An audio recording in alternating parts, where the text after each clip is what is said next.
கொஞ்சம் பேரை பார்த்துருக்கேன் நான். அதாவது இப்படி இருந்தவங்க இப்படி ஆறதை வந்து நாசரோட முதல் படத்தில் அசிஸ்டன்ட் டைரக்டர் நான், கல்யாணகரிகளில்.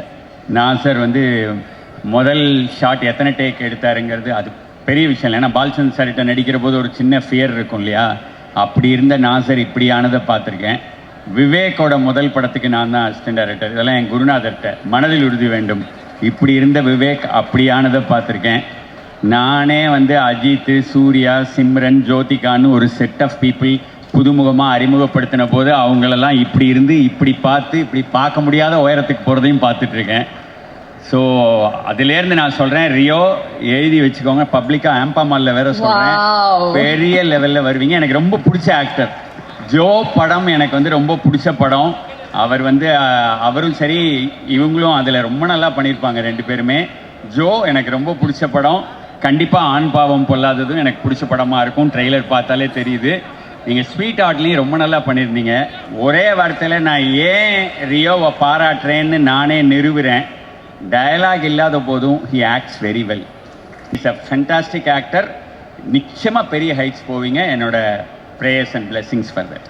இல்லை சார், ஒரு தடவை நேரில் போய் மீட் பண்ணேன். நான் ஒரு ஃபோட்டோ எடுத்து வச்சுருக்கேன். அதுக்கு ஒரு சந்தர்ப்பம் வரும்போது நான் சில மொமெண்ட்டில் அந்த மாதிரி எடுத்து வச்சுப்பேன்.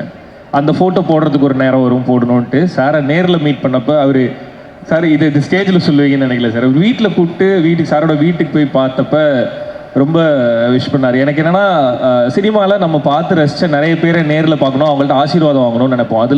அதில் ரொம்ப முக்கியமாக பாலச்சந்தர் சார். ஸோ அவரை பார்க்குறதுக்கு நம்மளுக்கு நடக்கல. ஆனால் இவரை பார்க்கும்போது எனக்கு ஏதோ அவரை பார்த்துட்டு வந்த மாதிரி எனக்கு ஒரு உணர்வு கிடச்சிது. ஸோ அவ்வளோ ஆசீர்வாதம் பண்ணார். அவ்வளோ பாசிட்டிவாக என்கிட்ட ப்ளஸ் பண்ணி அனுப்பிச்சார். ஒரு படத்தை ஒரு ஒரு இண்டஸ்ட்ரியில் ஒரு கல்ட்டு ஃபிலிம் 2 கல்ட்டு ஃபிலிம் பண்ணுருவாங்க ஒரு டைரக்டர் அப்படின்னு 10 படம் பண்ணியிருப்பாங்க. ஆனால் அதில் ஒரு 2 கல்ட்டு இருக்கும். சார் எடுத்தது எல்லாமே கல்ட்டு. அப்படி ஒரு டைரக்டர். ஸோ அப்படி ஒருத்தர் கூப்பிட்டு ஆசீர்வாதம் பண்ணும்போது அது பெரிய பிளஸ்ஸிங். சினிமாவில் நான் சேர்த்து வைக்கிறது இதுதான் நான் நம்புகிறேன். ஸோ அந்த பெரிய ஆசீர்வாதத்தை கொடுத்ததுக்கு ரொம்ப thanks sir. And once again இங்கே வந்து எங்களை பிளஸ் பண்ணதுக்கு ரொம்ப thanks sir. Thank you so much sir. அன்னைக்கு அவர்கிட்ட நீங்கள் ரொம்ப அழகாக இருக்கீங்கன்னு சொன்னேன். சொல்லிடுவா வேணாமா? ஓகே, இன்றைக்கி ஏதோ வேஷ்டிலாம் வந்திருக்காரு. Lovely lovely. எனக்கு ரொம்ப ரொம்ப பிடிச்ச பையன் இவர் வந்து பிளாக் ஷீப்னாலே என்னென்னா, நான் வந்து எப்பயுமே ஒரு பியூட்டிஃபுல் ஃப்ரேஸ் இருக்குது இங்கிலீஷில், intentions to reality is power. அதாவது இன்டென்ஷன்ஸ் டு ரியாலிட்டி இஸ் பவருங்கிறது எனக்கு ரொம்ப பிடிச்ச ஒரு ஃப்ரேஸ். நிறைய நினைக்கிறோம், ஒரு நாளைக்கு காலையிலேருந்து ராத்திரிக்குள்ளே எவ்வளோ விஷயங்கள் நினைக்கிறோம். எதை நீங்கள் செயல்படுத்துகிறீங்களோ அதுதான் உங்களுக்கு வெற்றியை தரும். அதுக்கு வந்து பிளாக் ஷீப் வந்து ஒரு உதாரணம்.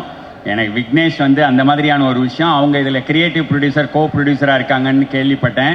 கண்டிப்பாக இந்த பையனை அங்கேருந்து எனக்கு தெரியும். I am very very happy and I am wishing you. எல்லோரும் ஏற்கனவே என் காதில் ரகசியமாக ப்ரொடியூசர் வரைக்கும் சொல்லிட்டாங்க, படம் நல்லா இருக்குது, படம் நல்லா இருக்குது, படம் நல்லா இருக்குன்னு. ஐ am very happy. Super hit ஆகட்டும். என்னுடைய மனமார்ந்த வாழ்த்துக்கள். வெற்றி விழாவில் பார்க்கலாம். வாழ்த்துக்கள். அண்ட் ப்ரொடியூசர் சக்திவேலனுக்கும் என்னுடைய மனமார்ந்த வாழ்த்துக்கள். இந்த ஹோல் டீமுக்கு இந்த மாதிரியான படங்கள் நீங்கள் நிறைய பண்ணணும், நிறைய இந்த மாதிரியான டீமை என்கரேஜ் பண்ணணும். வாழ்த்துக்கள் வாழ்த்துக்கள். நான் இதோட கீழே இறங்கிடுறேன். கடைசியாக ஒரு கேள்வி கேட்பாங்க, அந்த கேள்விக்கு நான் பதில் அவங்கள ஏமாறுற மாதிரி தான் சொல்லுவேன். அதனால அந்த கேள்வி அவங்க என்ன கேட்க வேண்டாம், நான் இறங்கிடுறேன். பதில் சொல்லக்கூடாதுங்கிறதுக்காக நான் சொல்ற பதில் உங்களுக்கு வந்து, நான் பெண்கள் தான் பாவம் கட்சி. கையை கொடுங்க சார், கையை கொடுங்க. தேங்க்யூ. நீங்க சொன்ன மாதிரி ஆர்ஜே, விஜே, ஆங்கர், லிரிசிஸ்ட் விட்டுட்டீங்கன்னு நினைக்கிறேன். அப்புறம் இப்படி இல்லை, ஏன்னா எல்லா வேலையும் சேர்த்து பார்க்கல. ஏதாவது ஒன்னாவது உருப்படியா வந்துருமான்னு பார்க்குறேன்.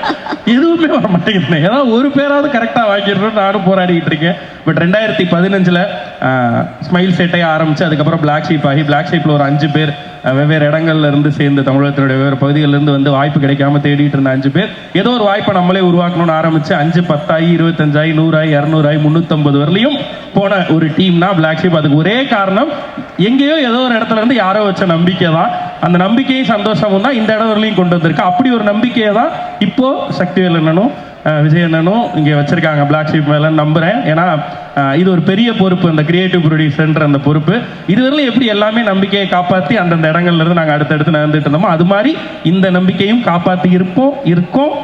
இன்னும் 31க்கு அப்புறமும் இருப்போம் அப்படின்ற நம்பிக்கையோட மேடைக்கு இருக்கேன். சார் தேங்க்ஸ்டா. இது நல்லா பண்ணுவாங்க. ஆக்சுவலாக ஏடி டீமை பற்றி யாரோ குறை சொன்னோம். I never accept that. Thank you தம்பி. உங்க கூட பணிபுரியறதுக்கான வாய்ப்பு நீங்க எனக்கு கொடுத்தீங்க, நன்றி.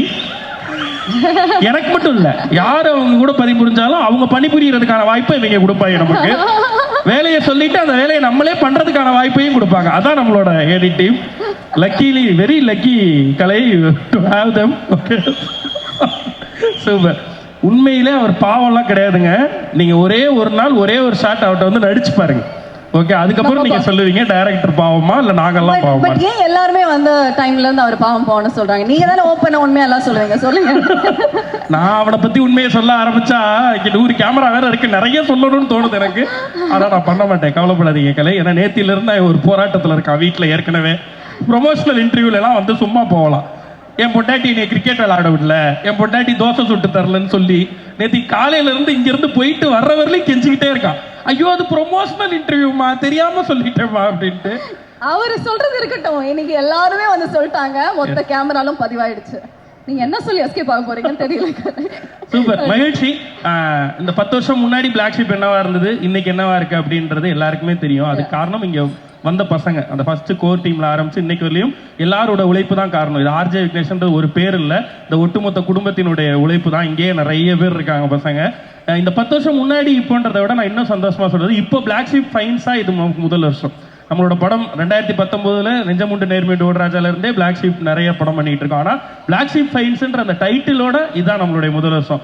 இதுல இருந்து 10 வருஷம் கழிச்சு இங்க இருக்கவங்க எல்லாம் என்ன ஆக போறாங்கன்றதான் நான் பாக்குறதுக்கு ஆவலா காத்துட்டு இருக்கேன்.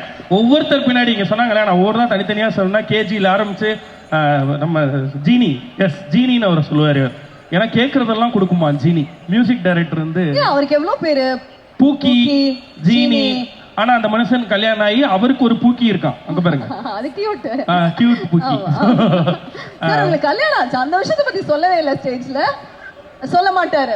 ஓகே, அதுதான். இதுல இருந்து 10 வருஷம் கழிச்சு சித்துக்குமார் இருக்க போற உயரம். இதுல இருந்து 10 வருஷம் கழிச்சு கேஜி மச்சான் ஆக்டராகவும் டைரக்டராகவும் கிரியேட்டராகவும் ஆக சிறந்த இடத்த தொட போற அவன். கலையரசன் தங்கவேல் டைரக்டரா, இப்படி ஒவ்வொருத்தரும் நம்ம கூட இருக்க. ஜென்சன், மாதேசன், எஸ் எல்லாருமே ஏற்கனவே பெரிய இடங்களை தொட்டவங்களும் நம்ம கூட பயணிச்சுட்டு இருக்காங்க.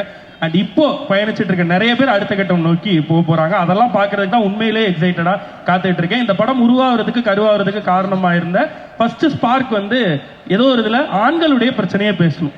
ஏன்னா பெண்கள் பிரச்சனையே பேசிக்கிட்டே தான் இருக்காங்க, நிறைய படங்கள் வந்துட்டு இருக்கு, அதுவும் ரொம்ப முக்கியம் இந்த சமூகத்துக்கு. ஆனா ஈக்குவலி ஆணுடைய கண்ணீரை சொல்றதுக்குன்னு ஒரு படைப்பு இல்லையே அப்படின்னு யோசிச்சோம். அதுல இருந்து தான் இது தொடங்குனுச்சு. அந்த படைப்பு, அந்த ஸ்பார்க் வந்து நம்ம பாலா அண்ணன்னு சொல்லி அவர் தான் ஃபர்ஸ்ட் சொன்னார். அதுக்கப்புறம் அதை உடனே கொண்டு போய் ஸ்கிரிப்ட் ஆக்கணும்னப்ப இந்த படத்தினுடைய திரைக்கதை எழுத்துக்கு சொந்தக்காரரான சிவகுமார், எஸ் ஸோ சிவகுமார் வந்து ஒரு பெரிய பங்கு வச்சிருக்காரு. அது மொத்த டீமுக்கும் தெரியும். அண்ட் சிவகுமாரும் டைரக்டரா சொல்றேன், இந்த வருஷம் மோஸ்ட் சக்சஸ்ஃபுல் டைரக்டர் தமிழ் சினிமாவில் பேர் வாங்க போற ஒரு படைப்பை பண்ணிட்டு காத்துட்டு இருக்காரு அவரும். ஸோ அவரையும் அப்படிதான் பார்க்க போறோம். அவருடைய ரைட்டிங்ல கலையரசன் தங்கவேலோட இயக்கத்துல நிச்சயமா ரொம்ப நல்லா வந்திருக்கு. நாங்க என்ன எதிர்பார்த்தோமோ அதை ஸ்கிரீனுக்கு கொண்டு வந்திருக்கோம். இதுக்கப்புறம் படம் மக்கள் கீழே போகுது. எல்லா அண்ணன்களும் சேர்ந்து எப்பவும் போல எங்களுக்கு சப்போர்ட் பண்ற மாதிரி ஊடகத்துறை சார்ந்த அத்தனை பேரும் உங்க வீட்டு பிள்ளைகளா நினைச்சு எங்களை சப்போர்ட் பண்ணி காப்பாத்தி விடுவீங்கன்னு நம்பிக்கையோட காத்துட்டு இருக்கோம்.